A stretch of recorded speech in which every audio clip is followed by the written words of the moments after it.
Merci d'être là. Et si je ne m'abuse, je crois que c'est ta 17e année, enfin, tu fêtes tes 17 ans de mandat là, Exactement. aujourd'hui.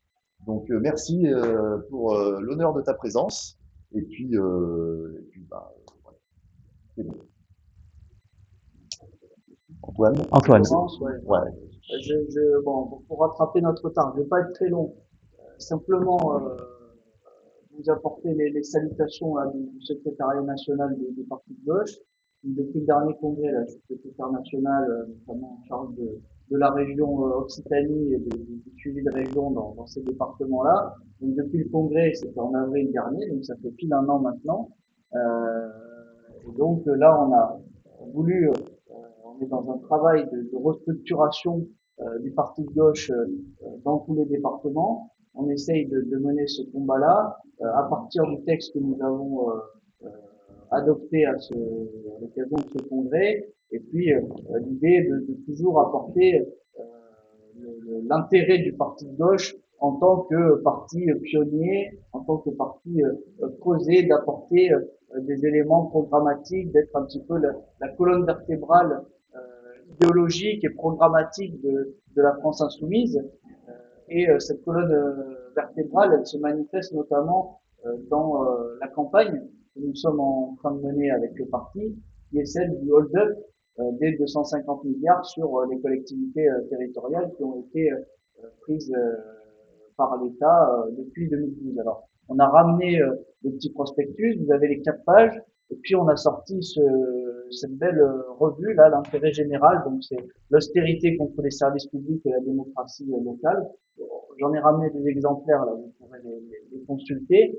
Et donc l'idée c'est je sais pas si tout le monde a en tête cette campagne-là du hold-up, mais c'est de rappeler que dans le contexte d'austérité, dans le contexte institutionnel qui est quand même assez difficile là en ce moment, on est en train de vivre le budget le plus austéritaire pour les collectivités.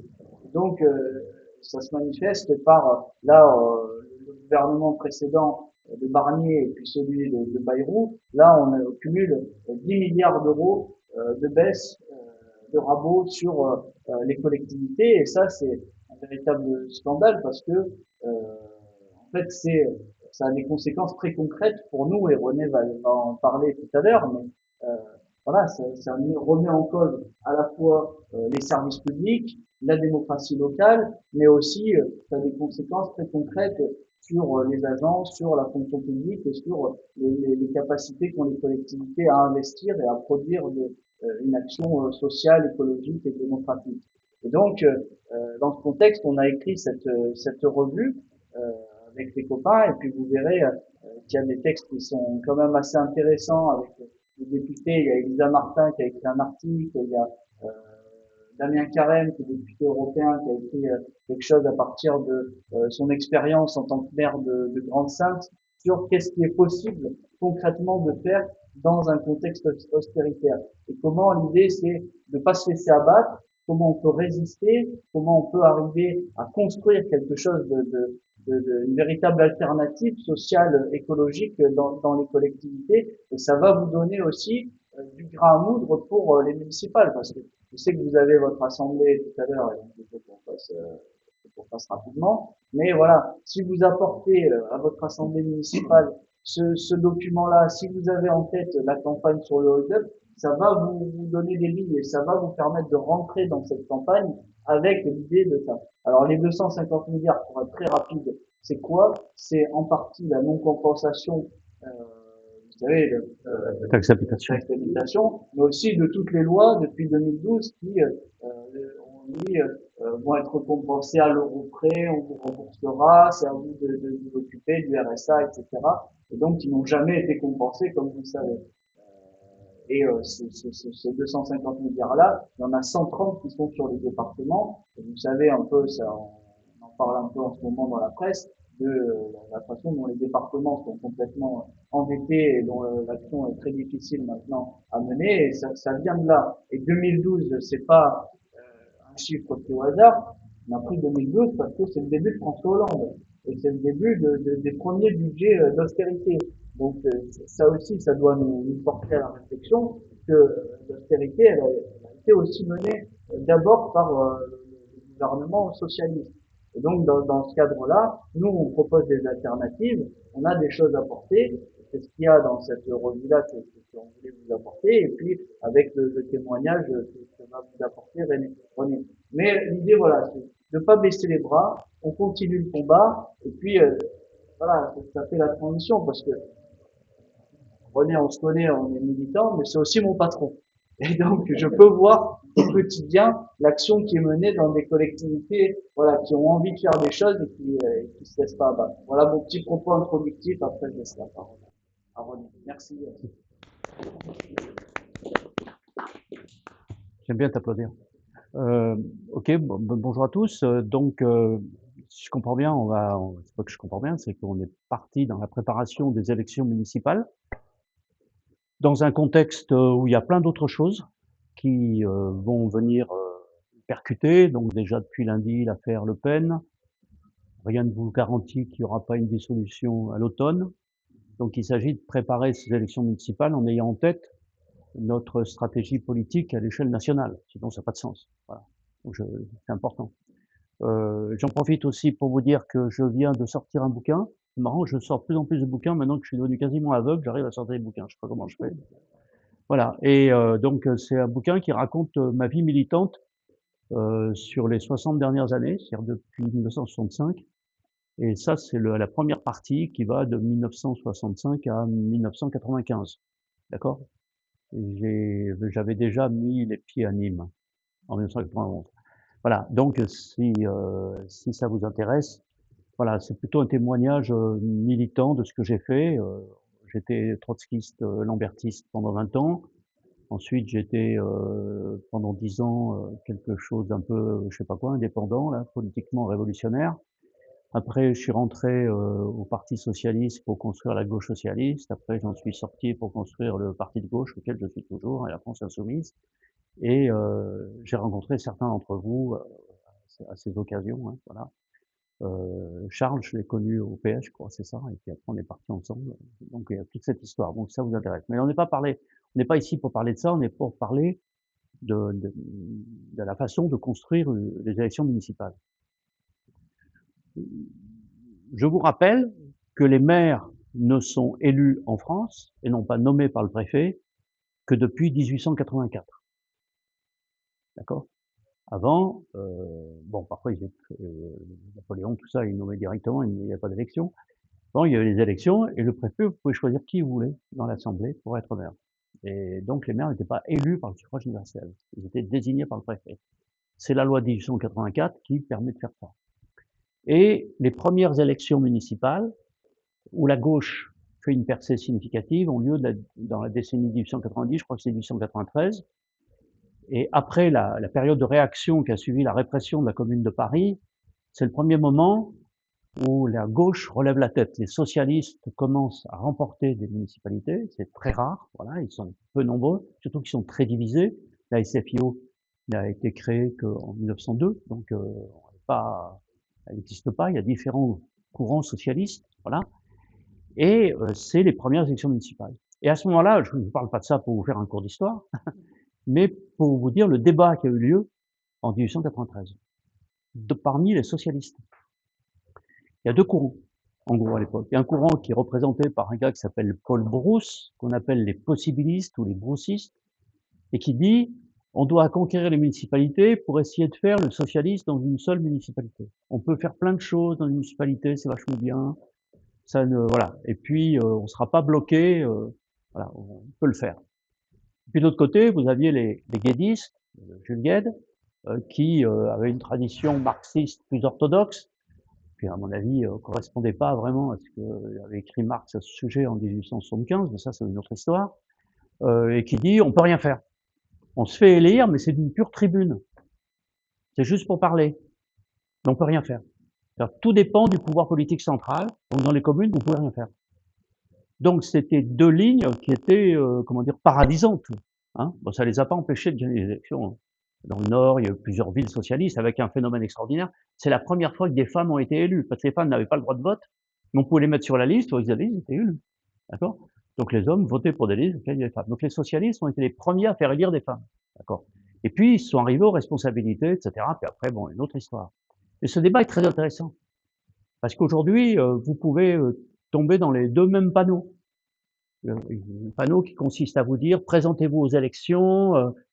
Il y a une façon de présenter le communalisme dans le courant auquel on appartient qui va dans cette direction, donc il faut se méfier. Dire, bah oui, la commune peut décider de 90% des décisions concernant la vie des gens. C'est faux.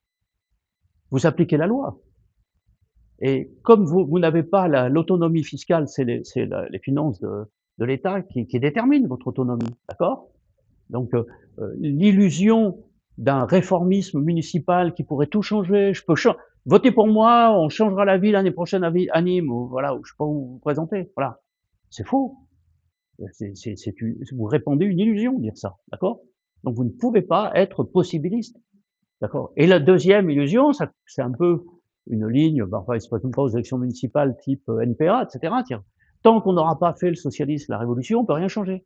Donc, on se présente aux élections juste pour avoir une tribune, pour pouvoir parler au peuple et préparer la vraie grande élection présidentielle ou législative, ok? Voilà, qui détermine tout le reste. C'est tout aussi débile, voilà. Donc j'ai commencé par cette discussion parce que les socialistes, pendant la décennie 1890, ont dû régler ce débat.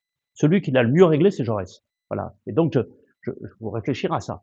Donc aujourd'hui, ce qu'il faut comprendre, c'est qu'on peut s'impliquer dans une action municipale et qu'on ne doit jamais perdre de vue que l'on est, comment dire, qu'on fait des avancées qui donnent à voir ce que pourrait être une avancée nationale, d'accord? Mais qui parfois est bloquante. Alors, on peut faire des tonnes de choses. Là, je sais pas si vous avez pris connaissance du, comment ça s'appelle, le document là pour les municipales. La boîte à idées, voilà. La boîte à outils. La boîte à outils municipale. Alors, je l'ai lu entièrement. Je me suis un peu endormi par moment, mais bon. Puisque moi, je peux pas lire, donc j'écoute maintenant. Donc, je l'ai enregistré, j'ai écouté, et j'ai lu la totalité. Et je me suis dit, putain, j'ai fait 80% déjà de ce qu'ils disent. Donc, c'est vachement bien. Donc, c'est faisable, voilà. Et elle est excellente. Alors, elle est un peu désordonnée, bordélique. C'est un document de travail, hein, c'est normal. C'est pas un programme. Chacun doit élaborer son programme là où il est, en puisant là-dedans, dans la relation avec les assos, avec les candidats, avec la population. Il y a toute une construction collective à faire en fonction des enjeux municipaux qui se posent ici. Mais c'est intéressant. Alors voilà, ça, je voulais vous dire déjà, la première chose que je voulais dire, c'est ça. Nous pouvons percer et donner à voir sur certains sujets ce qui serait faisable nationalement. J'en prends un seul exemple, vous le connaissez. Moi, je me suis battu pour la mise en place d'une régie publique de l'eau. Et la première délibération que j'ai faite, c'est en 2009. J'étais maire en 2008, et en 2009, je fais une délibération parce que on nous transférait la compétence eau à l'intercommunalité. J'étais pas nécessairement contre parce que la nappe d'eau, elle s'arrête pas sous la commune, elle est commune à tous. Donc voilà, et on a pris position pour la régie publique. Ensuite, naturellement, les socialistes qui étaient maqués avec Veolia n'ont pas voulu entendre parler de ça, et on s'est battu et on a obtenu que l'Assemblée métropolitaine de 2014 décide la mise en place d'une régie publique de l'eau.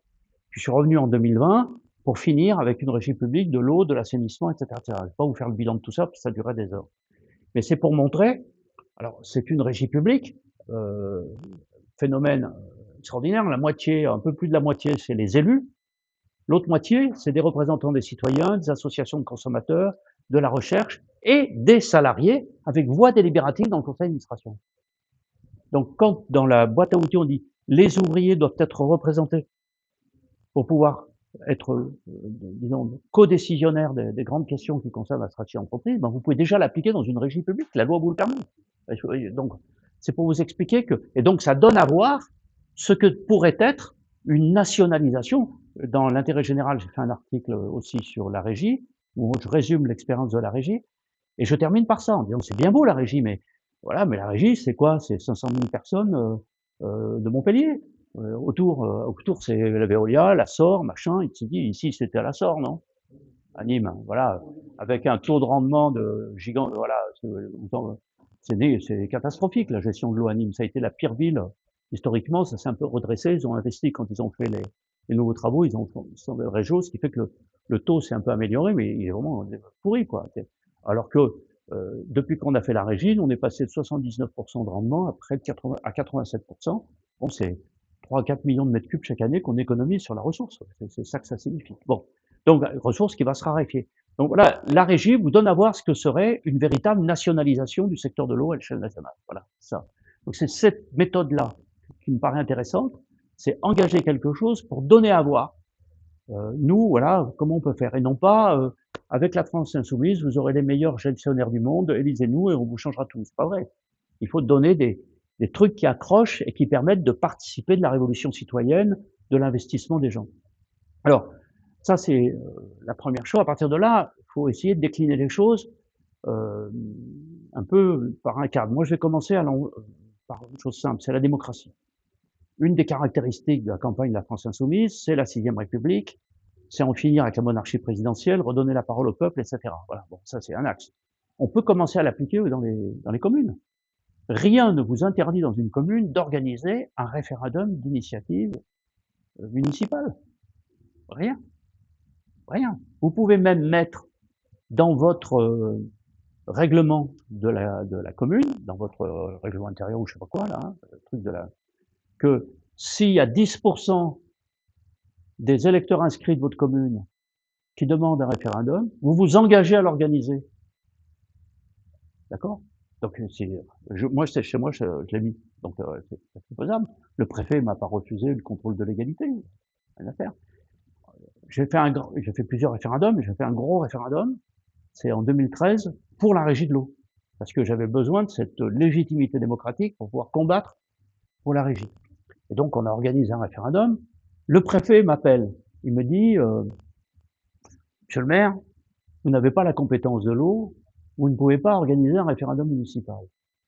Et je ne sais pas pourquoi, j'ai eu un très bon réflexe. Je lui ai dit, mais c'est pas un référendum. Il dit, ah bon, c'est quoi? Il dit, c'est une votation citoyenne.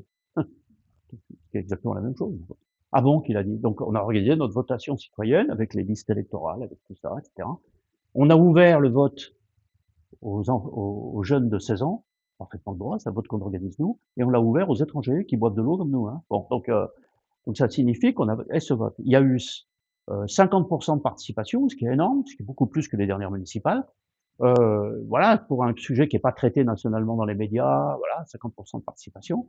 Et il y a eu 95% pour la régie, 5% pour la délégation au privé. On avait fait des débats avant, chacun a reçu une plaquette qui n'était pas une plaquette de propagande pour la régie. Il y avait une page d'arguments pour la régie, une page d'arguments pour le truc défendu par les gens qui défendaient le privé. Et le vote a été net sans bavure. Et il n'y a pas 95% de gens qui votent pour la France insoumise à Gravel, je peux vous le dire. Hein, d'accord? Et aux élections municipales, au second tour, je fais plus de 50%, c'est tout. Hein. Donc ça signifie que il y avait une saisie par la population. Donc instituer une démocratie plus directe dans les communes, c'est possible. Rien ne vous interdit de faire une charte des élus dans laquelle vous dites que si 10% des électeurs signent une pétition pour vous destituer, vous vous engagez à revenir devant le suffrage universel. D'accord? Vous pouvez ne pas respecter, ce ne sera pas dans la loi. Mais si vous engagez, c'est quand même un engagement. Donc, vous pouvez faire des choses comme ça. Vous devez aussi réfléchir à la façon dont vous associez la population aux décisions communes. Alors nous, on a fait un truc qui s'appelle le Conseil citoyen de la transition écologique. C'est l'époque où on parlait encore de transition. Aujourd'hui, on leur appelait bifurcation, ce que vous voulez. Ce Conseil de transition écologique, il est composé pour 7 membres du Conseil municipal, 2 de l'opposition, 5 de la majorité, 7 citoyens tirés au sort, d'accord, et une trentaine de représentants, une voix délibérative, d'associations environnementales, de toutes celles qui ont souhaité y participer. Donc ça fait plus de 40 personnes. Dans ces 40 personnes, il n'y en a que 7 qui sont conseillers municipaux. Et on a pris l'engagement de présenter devant le conseil municipal s'il y a quelqu'un qui a un peu d'eau, ça m'arrangerait. Voilà. Il faisait chaud et tout.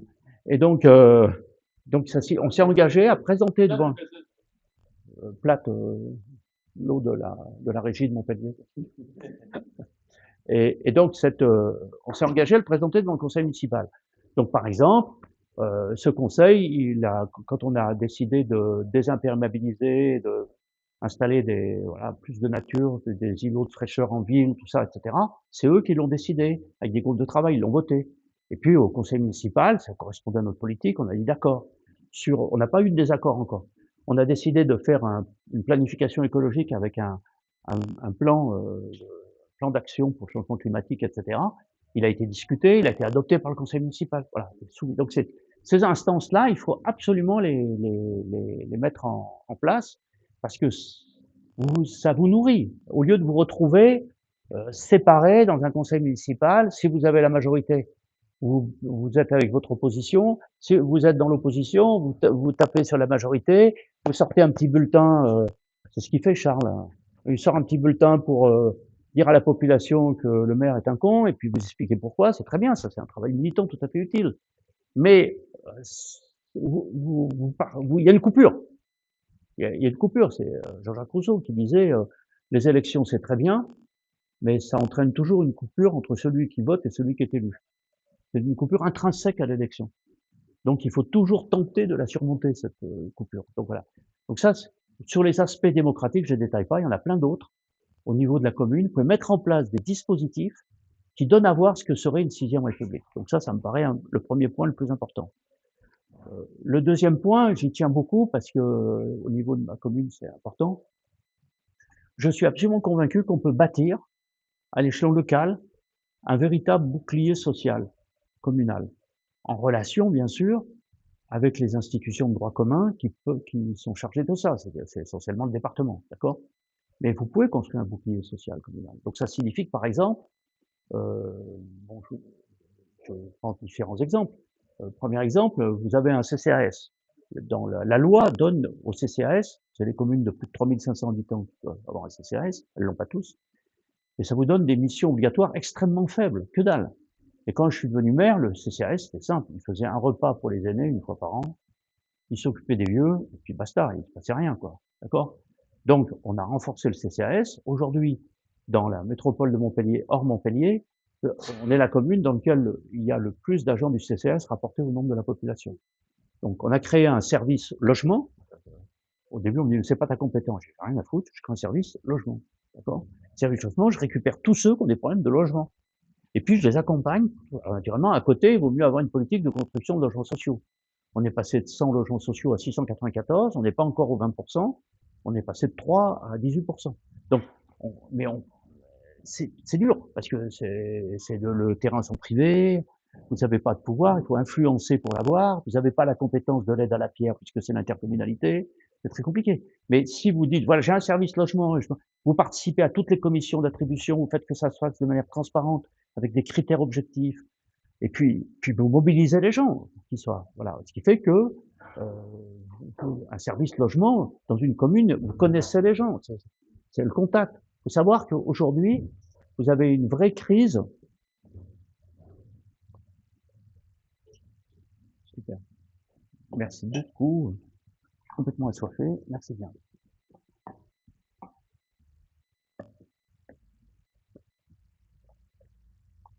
Merci. Vous avez une vraie crise du logement et c'est un élément fondamental du pouvoir d'achat. Nîmes est un peu moins cher que Montpellier, mais Nîmes est cher. D'accord. Et aujourd'hui, je sais pas, une femme seule avec un enfant qui veut un T3 pour avoir une chambre pour chacun quand même, c'est à Montpellier, c'est minimum 1000 €. Minimum, c'est le plancher. Or, si voilà, si elle a le salaire moyen de la population, c'est 2000 €. Donc, elle n'a pas 3 fois le montant du loyer, donc on lui loue pas. Voilà, c'est tout. Donc, or, si vous faites pas de logements sociaux, ces gens finissent par vivre dans des taudis, etc. Donc, le logement, vous pouvez créer un service logement, il faut demander ce qu'il soit créé. C'est très important qu'il soit. Deuxièmement, vous pouvez créer un service emploi. Alors ça, c'est le plus drôle, parce que quand il fait ça, la droite, l'opposition, tout ça nous disent, c'est une compétence de l'État, c'est pas votre compétence. Je dis, bah, écrivez au préfet, on verra bien s'il m'empêche de le faire. D'accord? Ben non, il ne va pas empêcher, on peut faire un service emploi. Donc c'est comme ça qu'on a construit un projet, ça date de 2013, donc on a mis une bonne dizaine d'années à le faire, et on a abouti à la création d'être éligible à un territoire zéro chômeur longue durée, sur un quartier. Et on vient de créer une entreprise à but d'emploi qui a embauché 24 personnes. Donc au lieu d'avoir une indemnité de chômage, l'indemnité de chômage est transformée en salaire, puis un complément pour atteindre le SMIC. Ils sont tous payés au SMIC, avec des vrais CDI, d'accord? Et avec des activités, etc. Donc je détaille pas techniquement la façon de le faire, mais je suis à votre disposition pour vous expliquer comment on fait ça. Donc un service emploi, en relation avec bien sûr France Travail, en relation avec la mission locale pour les jeunes, en relation avec Cap Emploi qui s'occupe des personnes handicapées. Et avec ça, on a une vraie politique globale territoriale de l'emploi, surtout qu'il y a des entreprises et qu'on cherche à créer une confiance dans les entreprises pour qu'ils nous fassent connaître les postes qu'ils libèrent. Voilà. Alors, la plupart du temps, on a une influence sur les postes les moins qualifiés. Sur les postes qualifiés, les entreprises rentrent dans des réseaux qui sont plus compliqués. Et ainsi, on a un service. Donc, vous voyez, j'ai un service pour les personnes en situation de handicap, pour les personnes âgées. Vous avez plein de choses comme ça. Donc ça et puis un lieu d'accueil, un lieu où l'accueil il soit respecté. Voilà, on a mis en place. Alors ça, c'est un point important. Derrière, dans les biens communs dont on doit s'occuper, il n'y a pas que l'eau. Hein. Il y a l'alimentation. Alors l'alimentation, c'est actuel, hein, ça c'est très important, c'est très dominant. Pourquoi? Parce que vous savez quand même le prix moyen de l'alimentation a augmenté de 25% depuis 2001, d'accord? Donc c'est pas une petite affaire. Et les revenus n'ont pas augmenté de 25%. Ils ont augmenté en moyenne, le salaire moyen a augmenté d'un peu plus de 10%. Donc ça signifie qu'il y a une baisse du pouvoir d'achat, que les gens abandonnent d'autres dépenses pour se répercuter sur l'alimentation de plus en plus chère. Et elle va continuer à augmenter, surtout avec ce qui se passe sur le plan du commerce mondial. Donc la question de l'accès à une alimentation de qualité pour tous est une question publique. Il faut la poser. Alors, comment on a cherché à la régler, cette question? Premièrement, en installant, mais ça c'est très vieux, ça date de 2012, une épicerie solidaire. Donc l'épicerie solidaire, c'est simple, c'est pas du tout une banque alimentaire où les gens ils viennent et on leur donne un paquet. On n'octroie pas des paquets aux pauvres, hein, pas ça. Les gens doivent être éligibles pour venir à cette épicerie solidaire, c'est-à-dire que c'est les assistantes sociales qui étudiant leur reste à vivre leur demandent de venir, et on a en gros une centaine de personnes qui sont nourries en moyenne dans cette épicerie. Mais par contre, ils rentrent dans l'épicerie, d'abord l'épicerie elle est correcte, ils rentrent dans l'épicerie, ils prennent leur sac et ils prennent ce qu'ils veulent. C'est comme si dans un magasin, donc on respecte leur dignité, leur liberté de choix dans le truc. Hein. On leur dit pas, vous êtes des pauvres, vous savez pas manger, on va vous apprendre à manger, d'accord? On cherche à trouver, parce que c'est vrai qu'en plus les nourritures sont très déséquilibrées. Il y a beaucoup de personnes qui viennent qui savent pas cuisiner les légumes, donc on fait des ateliers, etc. avec eux, etc. Mais bon, l'épicerie, elle joue un rôle important. Comment? Alors ils payent 10% du prix. Voilà. Ils payent quelque chose. Ils arrivent, ils mettent 10 centimes si c'est 1 euro, quoi. Voilà, 10 centimes. Et c'est subventionné par la mairie.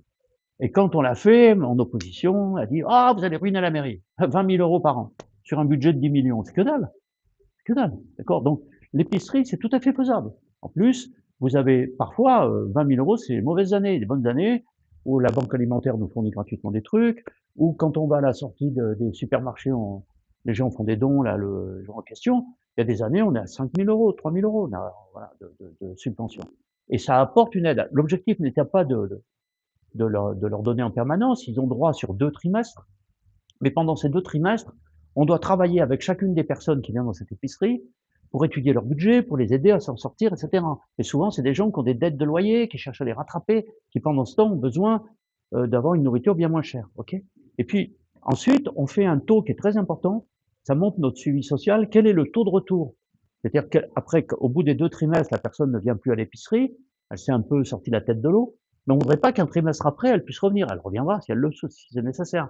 Donc, le taux de retour à l'épicerie est un critère de la qualité de notre travail social. Plus le taux de retour est faible, ça veut dire plus l'accompagnement pour la réinsertion dans une vie décente a marché. Donc ça, c'est pour l'épicerie. Il n'y a pas que l'épicerie. Bon, on a installé un marché où j'étais encore là ce matin, circuit court, avec des garanties. Voilà, de circuit court, ça signifie qu'il n'y a pas plus d'un intermédiaire. Voilà, sur une surface relativement limitée. Alors en 2008, on l'a installé en 2008, septembre 2008, on était le premier marché circuit court de l'Hérault. Aujourd'hui, il y en a plein. Et à l'époque, je me souviens très très bien ce qu'il m'a dit un responsable politique de l'époque de la métropole, qui m'a dit ton marché, il va pas passer l'hiver.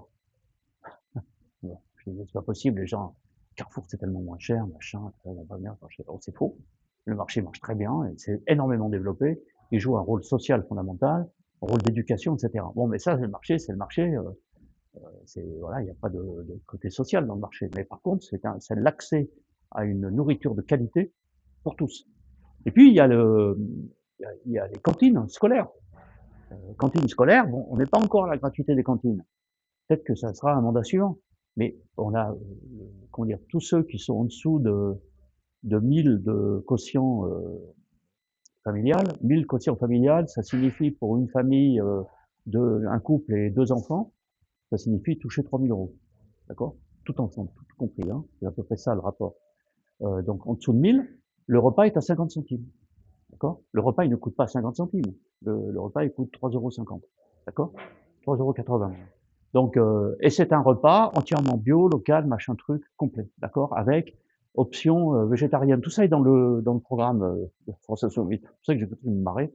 C'est qu'on fait ça depuis 2014. 2014-2015, on est arrivé.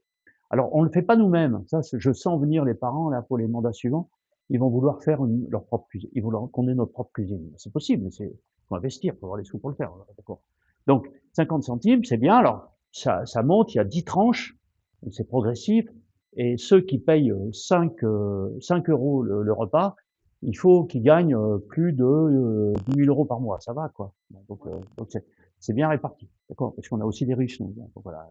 C'est parfois très sympa, c'est pas de problème, mais il faut qu'ils payent. Voilà. Donc ça signifie qu'il y a ça. Alors peut-être qu'on va aller vers, je sais pas, hein, c'est une discussion municipale. C'est pas, ça dépend pas de moi, ça dépend de la liste qui va se constituer.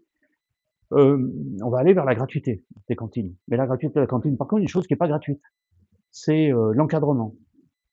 Parce que d'abord il faut servir, ensuite il faut nettoyer, ensuite il faut garder les gamins parce que les gamins ils bouffent en une demi-heure et la pause méridienne est de 2 heures. Et c'est l'heure et demie d'activité, elle joue un rôle pédagogique tout à fait essentiel, hein, tout à fait important. Et là, il faut des animateurs avec un taux d'encadrement financé par la CAF. Et donc ça, on sera toujours obligé de payer un petit peu parce que ça fait en vrai des sommes phénoménales. Donc vous voyez que je prends l'alimentation et on est allé sur une autre chose, c'est qu'on a installé un tiers-lieu alimentaire. Ça date du mois d'avril de l'année dernière. Donc c'est en fait sa première année. C'est un truc qui s'appelle la Cantina, monté par des filles absolument extraordinaires et qui font de la cuisine végétarienne, etc. Dans un lieu municipal qu'on a aidé. Ils ont plein de subventions de partout, région, tout. Voilà, là, c'est un truc subventionné à 80%. Notre subvention comprise, c'est 80%. Les nanas qui ont fait ça, ils ont mis 20%. Et l'objectif, c'est donc ils ont des contrats avec les supermarchés pour récupérer des produits, etc. Et puis, ils font de la très bonne cuisine. Et ils font il y a 3 prix. Il y a le prix solidaire, c'est-à-dire que vous payez un peu plus, d'accord, c'est autour de 16 €, voilà. Et vous avez le prix moyen, celui qui correspond au coût, c'est autour de 10 €. Et puis vous avez le prix, je sais pas comment l'appeler, social, c'est 5 €. Mais les gens, à la différence de l'épicerie, ça passe pas par un travailleur social, c'est déclaratif. Les gens disent moi, j'ai pas les moyens de payer ça, donc c'est 5 €. On va pas les fouiller dans ses revenus mensuels. Et l'opposition de droite a dit, bah, tout le monde va venir manger gratos. Et c'est pas ce qui se passe. Ce qui se passe, c'est qu'il y a plus de gens qui viennent à 16 € que de gens à 5 €. Parce que les gens sont généreux, c'est tout. Parce que, voilà, l'entraide domine dans la pensée des gens. C'est dans le passé de Trump que les gens ne sont pas généreux. Et dans la pensée moyenne de la population, donc ça marche. Et ça fonctionne assez bien. Et on a mis en place un système avec une association qui s'appelle Vrac et Cocinas, qui fait une fois par mois, fait des commandes, voilà, on fait des commandes pour venir chercher de la nourriture en vrac, d'accord, qui est de très bonne qualité et qui est naturellement 10 fois moins cher que ce qu'on va acheter dans les supermarchés. Bref, l'objectif, c'est d'atteindre ce qui est dans notre programme, mais qu'on n'a pas fait, une sécurité sociale alimentaire, qui fasse que tout le monde puisse manger à sa faim de manière saine. Voilà, c'est l'objectif municipal très important à avoir. Donc, je ne vais pas développer longuement sur le bouclier social local, mais c'est extrêmement important d'avoir cette dimension, car nos villes sont des villes pauvres. Montpellier, 27% de la population de Montpellier est en dessous du seuil de pauvreté. Alors, la puissance publicitaire de Georges Frêche a fait croire à la France entière que Montpellier était une ville riche. C'est vrai, tout le monde croit, les gens ils ah Montpellier, oh, putain, Montpellier c'est bien, la surdouée, tout ça, etc. Non, c'est là, en dehors de la région parisienne, parce que dans la Seine-Saint-Denis, on est battu largement, on est la seule ville de plus de 100 000 habitants en dehors de la map parisienne, aussi pauvre. On est la plus pauvre, plus que Marseille. Plus que Marseille, en taux de pauvreté. Plus que Nîmes. Vous n'avez pas 27%, vous êtes en dessous. Et donc, c'est pourquoi? Parce que, comment dire, alors lui, il connaît mieux ça que moi, c'est le phénomène de la métropolisation. Donc je concentre l'activité économique sur une métropole, et en concentrant l'activité économique sur une métropole, j'amène tout le monde plus qu'il y a de réponses économiques. Ce qui fait qu'il y a à la fois beaucoup de richesse sur Montpellier et beaucoup de pauvreté. Donc c'est ensemble. Les économistes ont analysé ça depuis longtemps. Donc il y a un vrai enjeu là. Bon, je ne fais pas la campagne de Montpellier, mais je soutiendrai la liste LFI sur Montpellier. Il faut absolument développer cette idée de bouclier social local pour faire qu'il n'y ait personne qui soit en dessous du seuil de pauvreté. Mais vous savez, quand quelqu'un passe d'un logement T3 à 1000 euros à un logement social qui est parfois mieux que le logement privé sur le plan du confort, à 350 euros, ben, son pouvoir d'achat il se modifie. Son pouvoir d'achat il se modifie, d'accord? S'il a la possibilité d'avoir de la nourriture moins chère, il se modifie. Voilà. En plus, on s'est battu, on a obtenu les transports gratuits, les transports sont gratuits, donc tout habitant français, on est arrivé à faire que la tarification de l'eau, ça fait partie du bouclier social, ça aussi. Là, vous connaissez, j'ai suffisamment fait de pub dessus. L'année dernière, on a fait une tarification de l'eau avec les 15 premiers mètres cubes gratuits, et puis une progressivité qui fait que pour 75% des consommateurs, l'eau est moins chère. Et c'est ceux qui gaspillent l'eau qui payent plus. Voilà. Donc on est arrivé, mais ça signifie pas que mon bouclier est prêt. Il y a plein de trous dans mon bouclier. Voilà, à Montpellier, à Grabel, j'ai 17% de taux de pauvreté. Nationalement, c'est 14. Donc on n'est pas bon. Voilà. Donc l'objectif qu'on pourrait se fixer, c'est descendre en dessous des 10%, des objectifs. Donc cette histoire de bouclier me paraît absolument essentielle pour faire une campagne. Voilà. Alors, il faut pas faire la campagne, parfois on se laisse avoir par ça, sur cette chose-là, sur un genre, voilà, il faut aider les pauvres, quoi. Parce que ceux qui participent aux campagnes électorales, c'est pas les pauvres. C'est des gens qui mangent à leur faim. Voilà, ceux qui participent. Voilà, c'est comme ça, c'est une exception. Ouais. Et donc, il y a un côté un peu charitable qui est chiant, quoi. Il faut arriver à trouver un discours citoyen sur la dignité de chaque personne et sur le fait que l'entraide doit prendre le pas sur la compétition. Et que c'est ça qui fait la qualité de vie d'une ville. Voilà.